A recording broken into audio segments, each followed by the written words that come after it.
સુરતના પાંડેસરા ગણેશનગરમાં 9 મહિનાના માસૂમ બાળકનું તબીબી બેદરકારીના કારણે મોત થયાનો આરોપ લાગ્યો છે। બાળકના પરિવારજનોએ કહ્યું કે ખાનગી તબીબે કોઈ પણ રિપોર્ટ કાઢ્યા વગર સારવાર કરી અને વધુ પડતા ડોઝ આપતા બાળકનું મોત નીપજ્યું। પરિવારે તબીબ સામે પોલીસમાં ફરિયાદ કરી છે।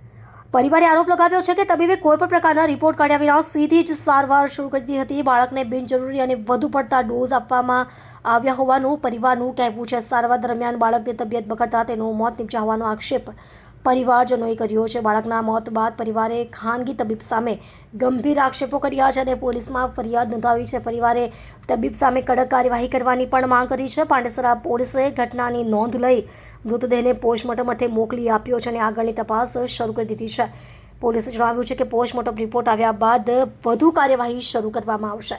नाम बताओ, बच्चे के कौन लगते हो, कैसे जान गए? बच्चे के पिता है, हमारा नाम विकास कुमार है।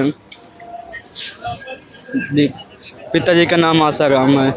ग्राम के सुरायपुर के थाना कगड़ेपुर ब्लॉक धाता जिला फतेहपुर के रहने वाले हैं, कानपुर देहात।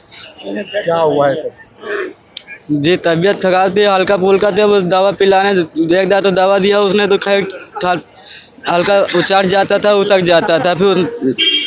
फिर आज गए दवा पिलाने, जैसे उसने दवा पिलाया तो रूम में गए तो उतने में गोल झटकना चालू कर दिया उसने, तो उतने में आए तो दम तोड़ दिया नहीं। क्या चाहते हो? उसके सजा होना चाहिए, उसको हमको इंसाफ मिलना चाहिए, हमको पैसा चाहिए, कोई ना उसको कल जेल भेजा जाए बस।